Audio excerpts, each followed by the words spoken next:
So, you have seen the videos. 5 ways to take better photos, 6 ways to edit better photos, or edit your photos better, however you want to call it. But why do some photos look the way they do? Why are some photos full of color while others are black and white? Why are some photos in landscape mode while others in portrait? Why are some photos full of depth, aka the background is visible, or in others, the photos are blurred? What are the creative choices that go into making these photographs? Are they all just a bunch of trial and error, where you just experiment with your photos till you get something right? Or is there a method to the madness? Let's begin.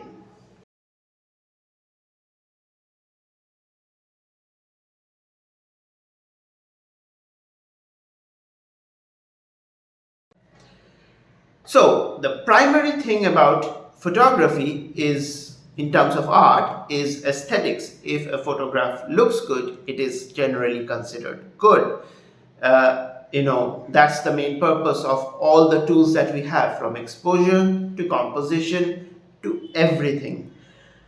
My teacher used to tell me back when I was learning photography in 2017, 2018, was that if a person that has no idea about photography walks into a gallery, looks at your photo and says, wow, that's a great picture, then that is a great picture.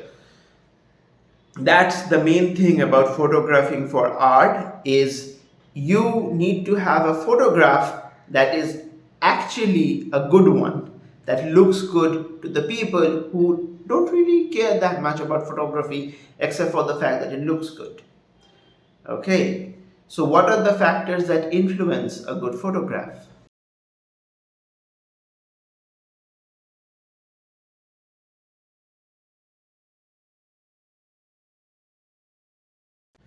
So, the first thing that comes to mind when you're talking about a good photograph is composition. You have heard it all: the rule of thirds, the leading lines, the rule of odds, depth, layers, everything.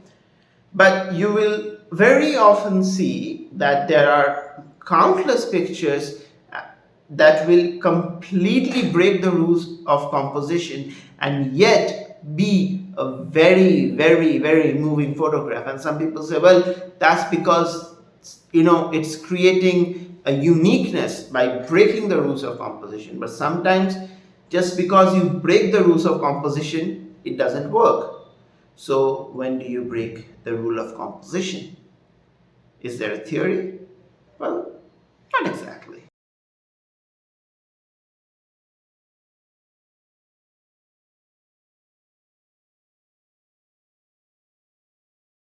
Another important thing about photographs is your subject.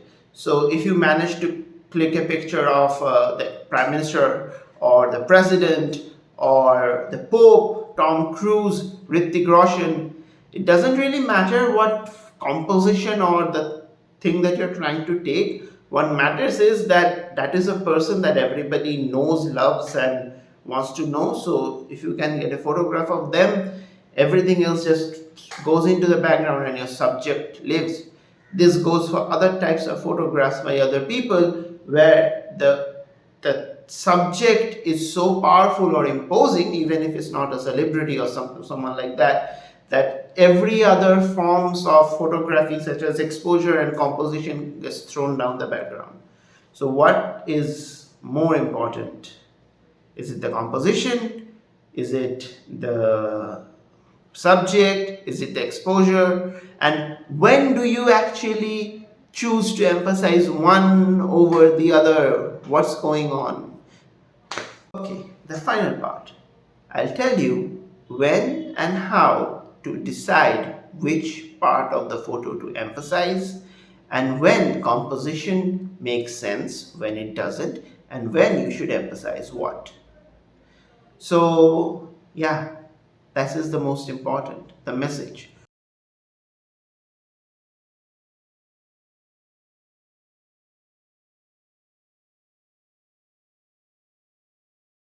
What are you trying to show? See, when you take a photograph and you look at it and it looks good on eyes and you click it and it doesn't look good. Some things has to do with the focal length and the way our eyes see the photo versus how the camera captures it. But other times what happens is when we look at something, we are looking at a particular object or a particular frame that our camera isn't quite getting, aka our camera isn't really focusing on the subject, on the person, or on the object that we're trying to focus. Kind of mean the same thing, it is redundant. Anyway, so when you click a photograph or when you decide to click a photograph, ask yourself, what is it that I'm trying to show? Is this person very interesting? Is this object, the statue, the building very interesting? And interesting in what way? Does it have great patterns? Does it have great colors? Does it really stand out in the background? Let's say you have a very colorful building in the middle of a very dull neighborhood, so that will stand out. What is it trying to show? What is the picture trying to show? So are you trying to show contrast? Are you trying to show the artistic, the architecture? What is it? Because what you are trying to show will define what you are trying, how you are shooting the photo, so, and how you are editing it. So here's some quick tips.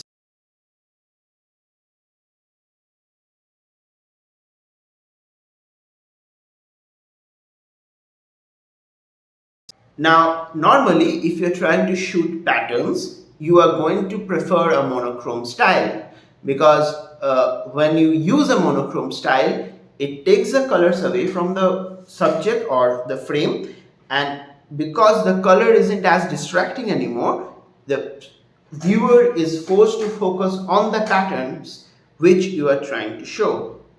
Now, you may have a pattern that only has red or blue, so the color becomes a part of the pattern and then you don't want to remove the color.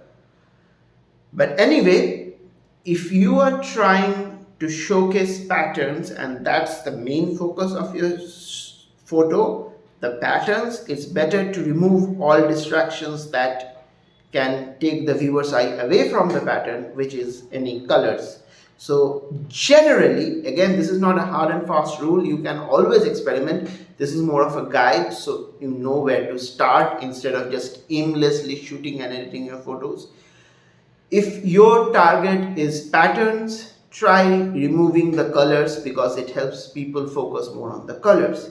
If you are going to a gloomy place, a place that is associated with tragedy, like the Normandy beaches or Auschwitz, it is generally advised to remove the colors so that it gives the message of the grim and the sad and the not good feeling. I'm not trying to find words to explain it. The not good feelings that you get when. So this is a picture that I took from Alipur jail, which was a very notorious jail in my city that was used for hundreds of years to torture and imprison Indian freedom fighters. So this is one of the pictures that I took that I like, and this is another picture which is a not good picture because this looks like a very very happy place, which it is not. So if you compare the two, you will see one depicts sadness, gloomy and fear. The other looks like it's just a normal picture on a bright day and it's a good place. So this is more preferable when you're taking pictures of that kind of situation, of that kind of places.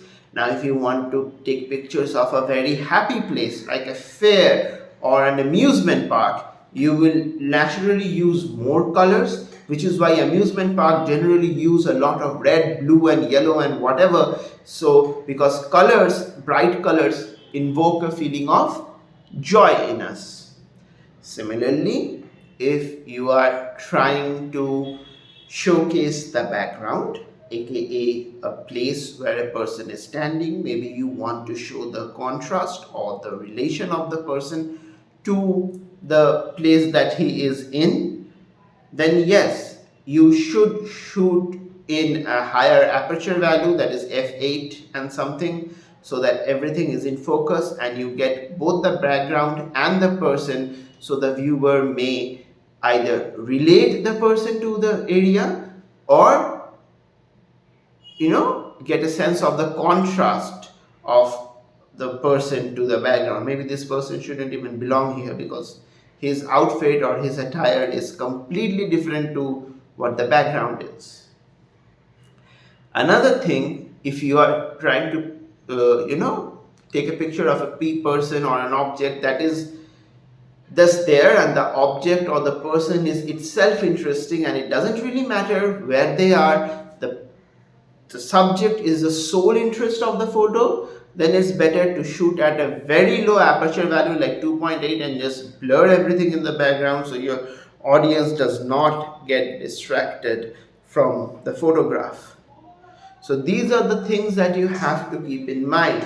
When you click a photograph, ask yourself, what is it that I'm trying to showcase in this photo?